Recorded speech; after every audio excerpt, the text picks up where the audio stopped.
러브스토리의 주제가 이러고 있습니다. 네. 사랑이 넘쳐나는 시간입니다. 싸우다가 꼭 정들기 바라고 두 분.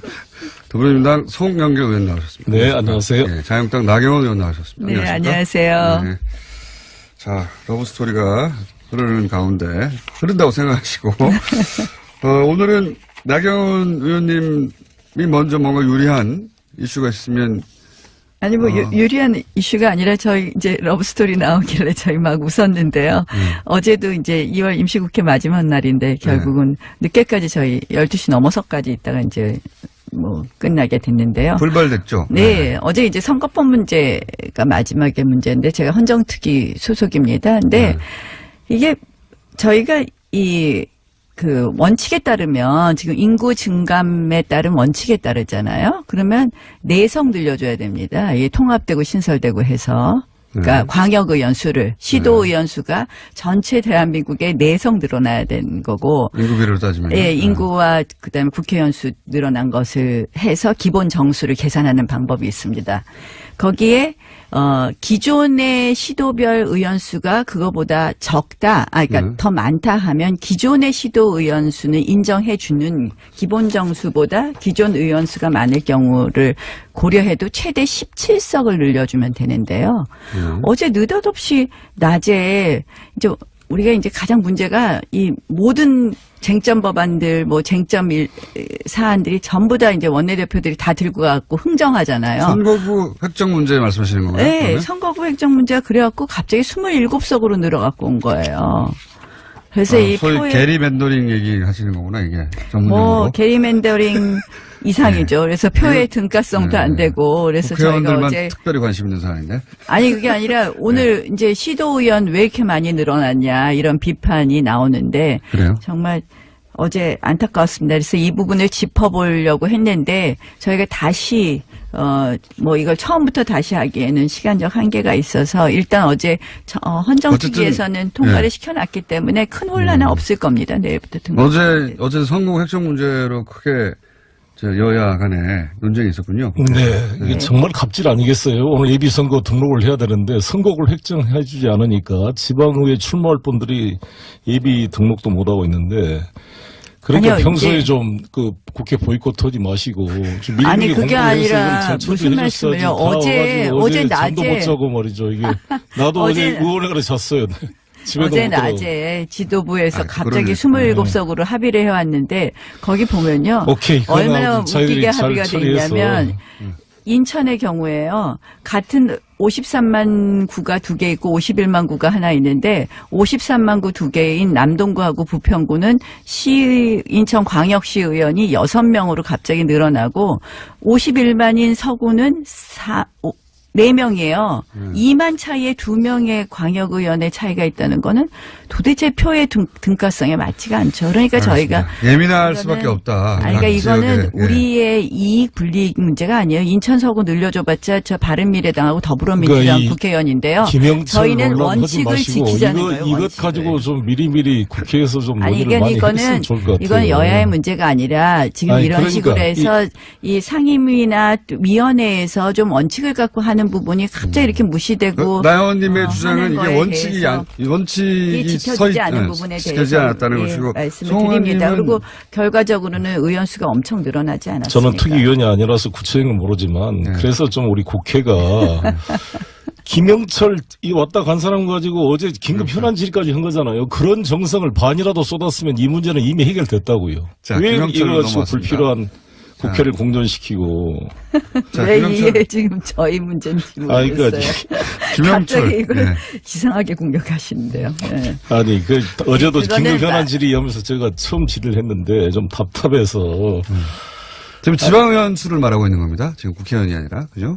네, 그렇습니다. 네. 그러니까 오늘 비판이 국회의원들이 본인 수족인 지방의원 수 늘렸다 이런 비판 받지 않습니까? 네. 결국 그래서 원칙 없이 저희가 하면 안 된다 이런 이야기입니다. 오히려 나 의원님은 그렇게 늘리는 거가 문제가 아니라 원칙이 없다. 이렇게 아니, 지적했을 늘리는 뿐이다. 것도 문제예요. 아, 예, 네. 알겠습니다. 그래서 네. 뭐 원칙에 따르면 최소 4석, 최대 17석 이상 늘어나면 안 되는데 27석 늘어났거든요. 송 의원님은 진작에 일 좀 잘하지. 이런 이야기고요.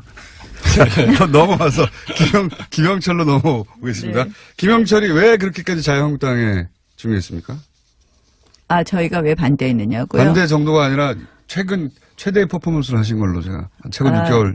아시다시피 이제 저희가 이 받을 수 있는 사람과 받을 수 없는 사람 결국 그 천안함 폭침의 주범 아니겠습니까? 김영철은 우리 다 아시다시피 그 당시에 이제 대남 정책국 부분이 북한 개편되면서 국방위원회 직속인 정찰총국의 총국장을 맡았었기 때문에 김영철만은 안 된다라는 것이었고요.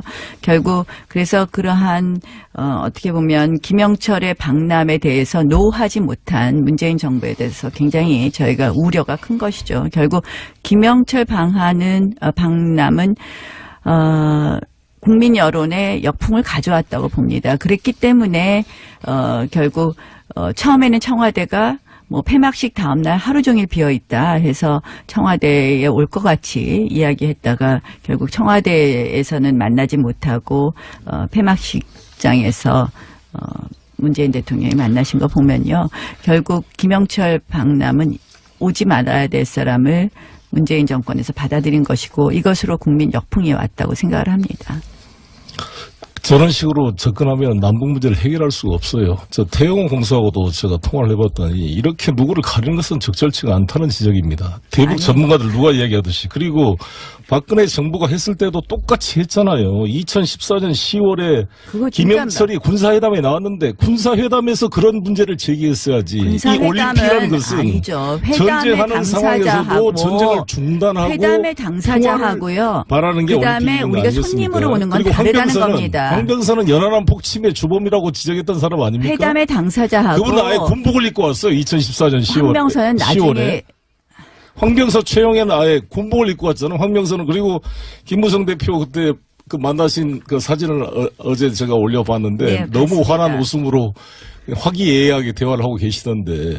황병선은 이제 김정은 후에 김정은이 들어온 후에 이제 등장한 사람이고요. 저희는 이렇게 생각을 황병서와 해야 지금 될 최영애라는 사람은요. 현재 넘버 2입니다. 현재는 최현의 넘버 아들일 2죠. 뿐만 아니라 현재는 넘버 김정일, 2죠. 근데 김일성 천안함에 3대 1에서 충성을 한 최핵심인데 이런 자, 이렇게 사람이 봅시다. 실제 결국 지시 국민 없이 여론 이게 역풍으로 인해서 김영철이 도발이 왔다 갔는데 가능하겠습니까? 깜깜이 방문을 했어요. 전혀 지금 목소리도 내놓지 못하고 아니, 사진 한 장 중요한- 내놓지 못하고 있습니다. 이거 잘했다고 생각하면 그렇게 하겠습니까? 이 그리고 중요한 나서 문제를 김영철의 방남에 대해서 미국과도 상의해서 결국은 왔다는 거 천안함 아닙니까? 폭침의 이낙연 총리 주범이 답변을 보면. 아니다를 넘어서 주범이라고 단정할 수 없다를 넘어서 마치 북한 소행마저도 이 부인하는 것 같은 느낌이 드는 거예요.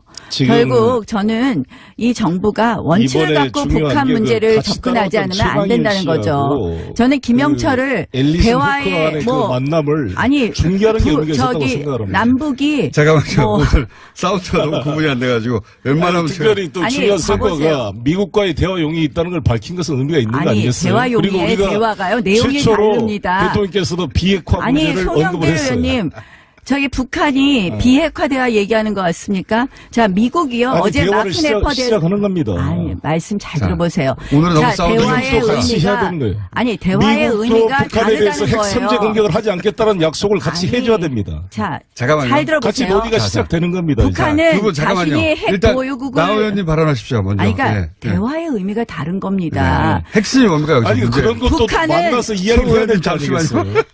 만나서 자, 왜 아무것도 이야기를 해야 발표하지 또 안 말리는데 못합니까? 오늘은 정말 말리는. 왜 아무것도 발표하지 못합니까? 유의미한 합의가 없거나 발표했잖아요. 아니면 발표하면 역풍날 것밖에 아니 없는 미국과 대화 합의가- 용이했다는 걸 발표했잖아요. 그거는 아니죠. 자, 그럼 여기서 제가- 대화가 뭐가 다르냐면 제가 두 설명드릴게요. 분의 대화가 들리지가 않기 때문에 예.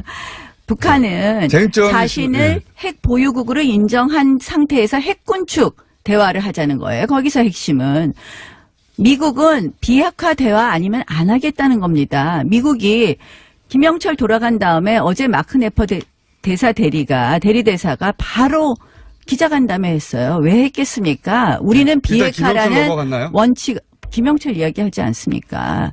김영철은 깜깜이 박람을 했고 그렇죠. 깜깜이 그다음에 박람이다. 결국 김영철 박람의 결과는 저는 아까 김영철 박람 자체가 국민 여론의 역풍을 가져왔고 김영철 박람의 결과는 미국 등 국제사회의 역풍을 가져올 것이다. 미국 사회의 대화를 이야기하지만 대화가 지금 달라요. 이쪽은 저 핵국가를 인정하는 거에서 군축하자는 거고 이쪽은 비핵화를 전제로 하자는 거예요. 이 갭을 어떻게 메꿀 것이냐. 지금 문재인 정부가 답변을 기회 주세요. 자, 지금 전혀 다른 대화를 얘기하고 알겠습니다. 있어요. 자, 이제 짧게 요약하면 첫째, 깜깜이 박람했다. 둘째, 역풍이 국내외적으로 불게 되어 있다. 이런 인사의 박람은. 셋째, 이쪽은 비핵화, 이쪽은 군축을 얘기하고 있다. 서로 완전히 다른 얘기하고 있다. 여기까지입니다. 네. 네, 아무튼 전 국민들이 그날 영미를 외치면서 금메달을 정말 바라고 있을 때 왜 영철을 외치고 있었는지 저는 이해가 안 되는데 일단 우리 나경원 의원이 말씀한 대로 북한의 의도는 핵을 가능한 인정받고 핵 동결하면서 평화협상으로 가고 싶은 생각이 있겠죠. 그걸 부정한 게 아닙니다. 미국 역시 비핵화가 아니면 대화하지 않겠다 그랬습니다. 서로 간의 입장 차이가 크기 때문에 이것을 중개해서 대화를 해서 문제를 풀어보려는 거 아닙니까? 그래서 문재인 대통령의 이런 정말 온 힘을 다한 노력으로 미국도 약간 양보를 했어요. 프릴리머러리 토크를 하겠다. 즉 예비적 대화, 탐색적 대화를 하겠다는 것까지 끌어낸 겁니다. 이것은 성과고요. 북도 지난번에는 비핵화를 이야기만 하면 회담장을 박차고 나가겠다 그랬어요. 근데 이번에 우리가 조심스럽게 접근해서 핵심적인 문제를 풀자 그러다가 비핵화 문제까지 이번에 제기를 한 겁니다. 자, 진지하게 경청을 한 겁니다. 그리고 미국과 대화 용의가 있다는 말까지 나온 거잖아요. 이것을 긍정적으로 보고 발전시켜갈 생각을 해야지. 아니 서로 생각이 다르니까 대화를 하는 거지 똑같은 입장이면 무슨 대화의 필요가 있습니까? 대화의 목표가 다르기 때문에 안 된다는 목표를 것이고요. 중지하고 만들어내지 않으면 전쟁으로 가자는 것입니까? 이 한반도에 지금 서로 간에 부딪히는 치킨 게임을 하고 있는데 대화를 하지 말자는 거 아니에요. 미국과 대화, 남북 간의 대화를 하긴 해야 되겠죠. 그런데 그렇죠. 지금 원칙이 전혀 다른데 문재인 정부가 운전대에 앉았다고 하면서 억지로 이 둘이 대화할 수 있는 조건을 잘못 만들면 뭘 잘못 만들어요? 저는 지금 잘 만들어가고 있잖아요. 가장 큰 문제가 뭐냐. 결국 미국한테만 안심시킬 수 있는 비핵화 대화가 아니죠. 결국 핵 동결 수준에서 대화를 마무리했을 때 그 핵은 한국에서는 왜 이렇게 전제하고 말씀하세요? 지금 그렇게 의도가 불거진다니까요. 아니 논의를 해가고 있잖아요. 철수에 배부른 게 아니잖아요. 이걸 단계적으로 그러니까 비핵화는 말도 못 꺼내게 하고 비핵화 문제는 남쪽과 대화할 주제도 아니라고 통미동남의 입장이었습니다. 북이 그동안. 그런데 지금 문재인 대통령과 상의하고 같이 비핵화를 이야기하고 오죽 북한이 급하면 상의하겠습니까? 아니, 그러니까 오죽 대북 제재로 인해서 북한이 괴로우면 그렇게 하겠습니까? 아니, 그러니까 이러한 단추를 아니죠. 이러한 단추를 잘못 끼워갖고 결국은 이번에 평창올림픽 어떻게 됐습니까? 처음에 대북 제재에 대해서 구멍 내다가 마지막에 김영철 박람 마식령 스키장에 간 게 대북 제재 위반 아닙니까? 이게 무슨 위반입니까?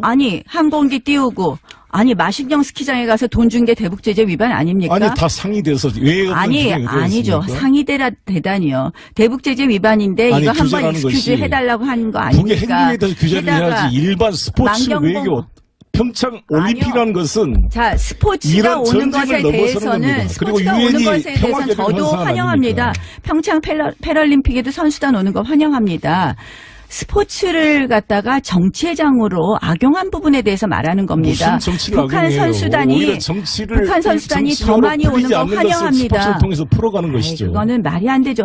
마식령 스키장에 가서 쓸데없이 무슨 남북한 대표 선수 훈련도 아니고 가서 보내갖고 하늘 열고 만경봉호 원래 올 수 없는 달이 없는데 오게 하고 우리 선수들이 말이 됩니까? 그래서 민간 항공기를 타고 오는 감동스럽지 않습니까? 그것을 저는 너무 감격스러워서.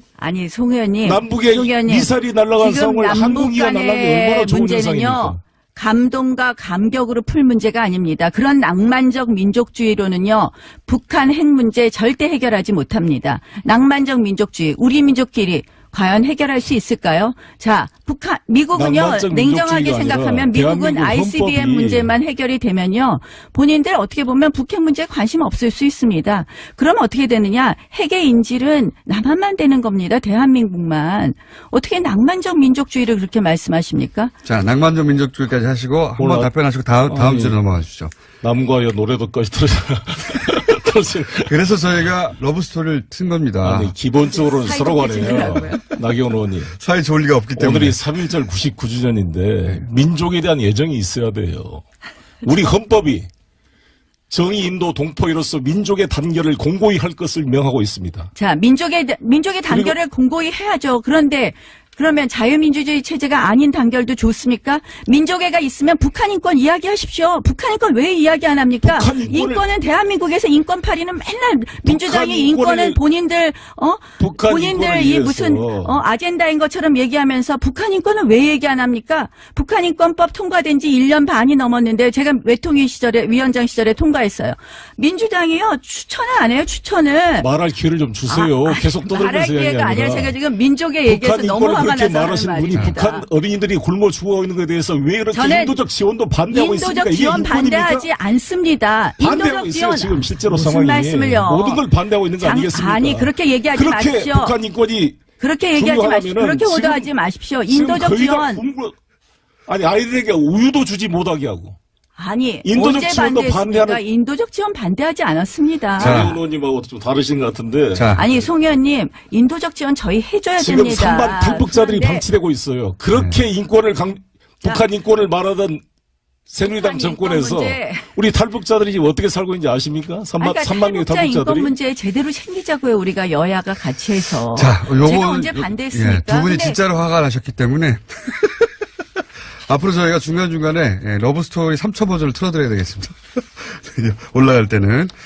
한 가지, 이제 지방선거로 넘어가니까요. 남북 문제는 충분히 말씀하신 것 같습니다. 제가 이 3.1운동 99주년인데 우리 나경원 의원께서 1948년 8월 15일을 건국으로 대한민국 건국으로 인정하지 않는 사람은 대한민국 건국절 논란 정통성을 한번 부정한 더 해볼까요? 사람이다. 이렇게 말씀을 했던데 지금도 그런 견해를 가지고 계십니까? 이제 그거는 아니 역사학자의 논의가 3.1운동으로 있는 거예요, 대한민국 지금. 정부가 건국된 걸 인정하지 않습니까? 지금도? 아니 3.1운동 이거 남북 대한민국 문제는 아니니까 임시정부가 들어보겠습니다. 임시정부가 수립된 것이죠. 대한민국 임시정부가 정부가 수립되죠. 건국됐다고 이승만 대통령이 지적을 했어요. 그리고 국회 롯데다운에 왜 가서 이게 문제가 되는지 재헌헌법 아세요? 동판을 보신 적 있습니까? 1919년하고 1948년 왜 이게 문제되는 것인지 아십니까? 결국 이 1919년부터 했을 때 북한의 정통성 문제, 대한민국의 정통성 문제하고 연결이 되는 겁니다. 그래서 여기에서는 역사학자들의 아주 무슨 소리예요? 우리 3.1운동은 우리 강경한- 민족주의 계열이 주도해서 만든 운동이고 3.1운동을 통해서 대한민국 정부가 건립됐다. 그래야 대한민국 정통성이 유지되고 북에 대해서 우월성을 갖는 거 아니겠습니까? 아니죠. 아니 그리고 로텐다고 이렇게 나와 지금- 있어요. 로텐다고에 대한 네. 대한민국 재헌헌법 전문에 유구한 역사와 전통이 빛나는 우리 대한국민은 3.1운동으로 대한민국을 건립하여 라고 돼 있어요. 이거 주어도 있고 동사도 있고 정확히 있습니다.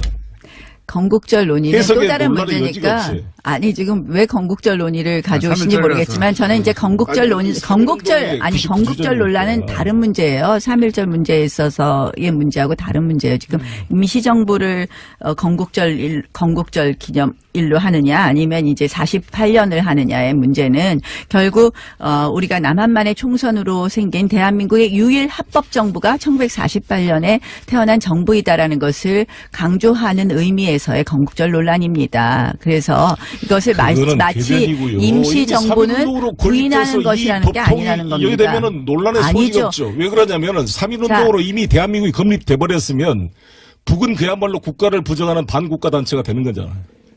자, 훨씬 더 정통성이 알겠습니다. 확립이 되는 거죠. 그리고 전혀 그 부분에 저도 대해서 논의가 다르다는 말씀. 질문 하나만 할게요. 두 분께 동시에 짧게 답변해 주시면 되겠습니다. 지방선거이기 때문에 자유한국당의 자유한국당과 바른미래당의 선거연대는 이번에 있을 수 있는가? 그리고 민주당과 민주평화당의 선거연대는 있을 수 있는가? 1분 남았거든요. 짧게. 뭐 결국 바른미래당이 어떤 생각을 하느냐도 굉장히 중요한 것 같아요. 결국 이번 지방선거가 정권 심판이다.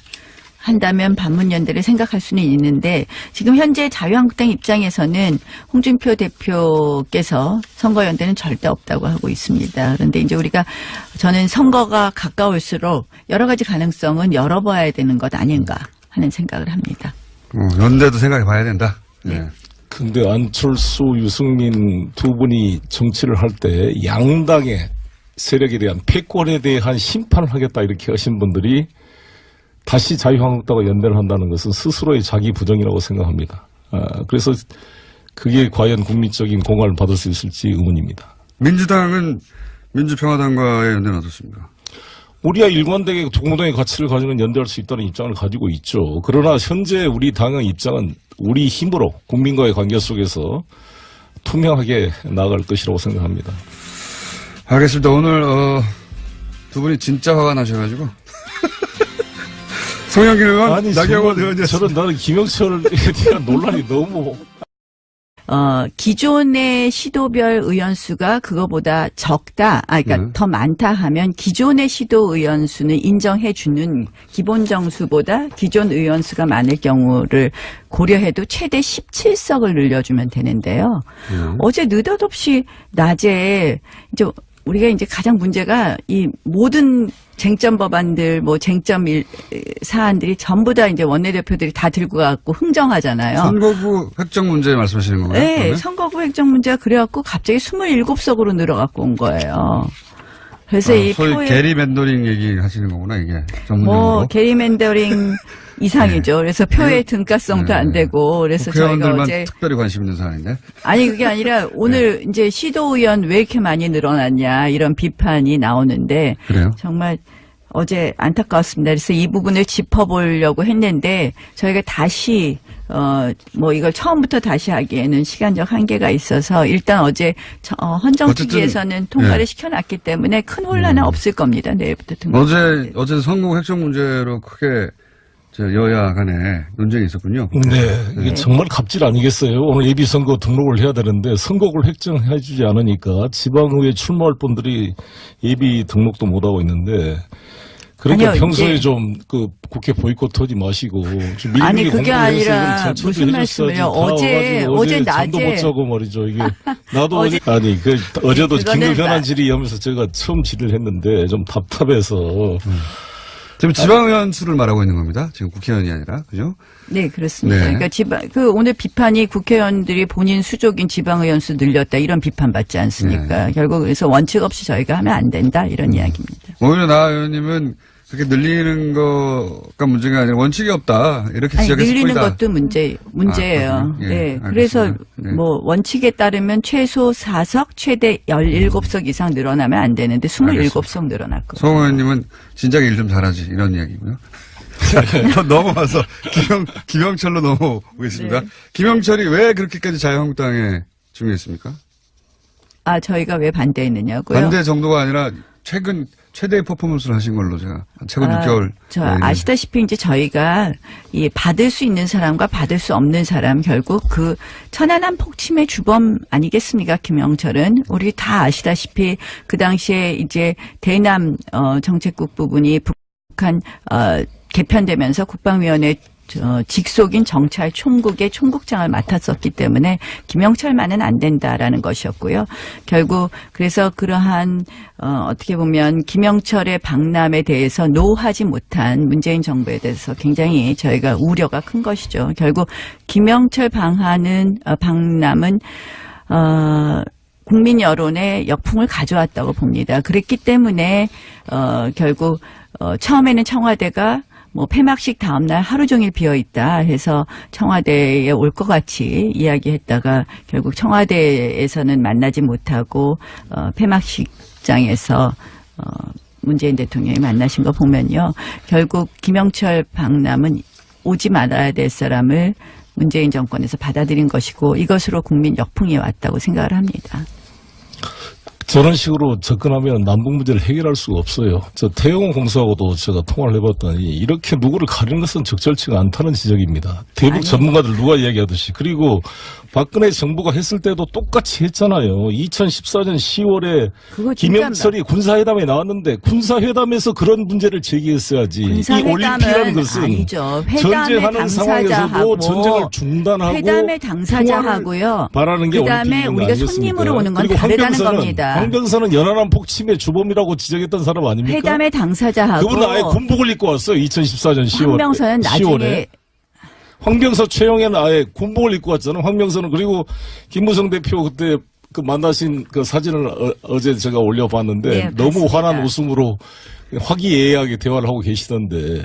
황병선 이제 김정은 후에 김정은이 들어온 후에 이제 등장한 사람이고요. 저희는 이렇게 생각해요. 황병서와 지금 해야 될 최영애라는 사람은요. 현재 넘버 2입니다. 아,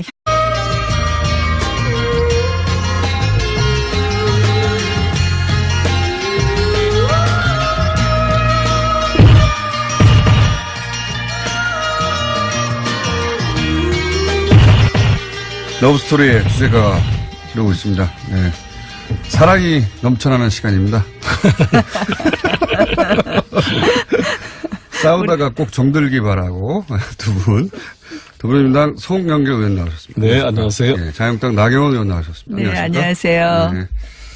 자, 러브스토리가 흐르는 가운데, 흐른다고 생각하시고, 오늘은 나경원 의원님이 먼저 뭔가 유리한 이슈가 있으면 아니 뭐 유리한 이슈가 아니라 저희 이제 러브스토리 나오길래 저희 막 웃었는데요. 어제도 이제 2월 임시국회 마지막 날인데 결국은 늦게까지 저희 12시 넘어서까지 있다가 이제 뭐 끝나게 됐는데요. 불발됐죠. 네, 어제 이제 선거법 문제가 마지막의 문제인데 제가 헌정특위 소속입니다. 근데 이게 저희가 그 원칙에 따르면 지금 인구 증감에 따른 원칙에 따르잖아요. 그러면 내성 늘려줘야 됩니다. 이게 통합되고 신설되고 해서. 그러니까 광역의원 수를 시도의원 수가 전체 대한민국의 내성 늘어나야 되는 거고. 인구비로 따지면. 예, 인구와 그다음에 국회의원 수 늘어난 것을 해서 기본 정수를 계산하는 방법이 있습니다. 거기에 의원회가 졌어요. 어제 낮에 지도부에서 갑자기 그러네. 27석으로 합의를 해왔는데 거기 보면요. 오케이, 얼마나 웃기게 합의가 돼 처리해서. 있냐면 인천의 경우에요. 같은 53만 구가 2개 있고 51만 구가 하나 있는데 53만 구 2개인 남동구하고 부평구는 인천광역시 의원이 6명으로 갑자기 늘어나고 51만인 서구는 4명이에요. 2만 차이에 2명의 광역의원의 차이가 있다는 거는 도대체 표의 등가성에 맞지가 않죠. 그러니까 저희가 예민할 수밖에 없다. 아니, 그러니까 이거는 지역에, 예. 우리의 이익 불이익 문제가 아니에요. 인천 서구 늘려줘봤자 저 바른미래당하고 더불어민주당 그러니까 이 국회의원인데요. 김영철 저희는 논란 하지 원칙을 마시고 지키자는 거예요. 이것 원칙을. 가지고 좀 미리미리 국회에서 좀 아니, 논의를 그러니까 많이 했으면 좋을 것 같아요. 이건 여야의 문제가 아니라 지금 아니, 이런 그러니까 식으로 해서 이 상임위나 위원회에서 좀 원칙을 갖고 하는 부분이 갑자기 이렇게 무시되고 나영원님의 주장은 하는 이게 거에 원칙이 대해서 원칙이 지켜지지 않은 부분에 지켜지지 대해서 않았다는 예, 것이고 말씀을 송 드립니다. 의원님은 그리고 결과적으로는 의원 수가 엄청 늘어나지 않았습니까? 저는 특위위원이 아니라서 구체적인 건 모르지만 그래서 좀 우리 국회가 김영철 이 왔다 간 사람 가지고 어제 긴급 현안 질의까지 한 거잖아요. 그런 정성을 반이라도 쏟았으면 이 문제는 이미 해결됐다고요. 자, 왜 김영철로 이거 가지고 넘어왔습니다. 불필요한 국회를 공전시키고. 자, 왜 김영철. 이게 지금 저희 문제인지 아, 그러니까 모르겠어요. 김영철. 갑자기 이걸 네. 이상하게 공격하시는데요. 네.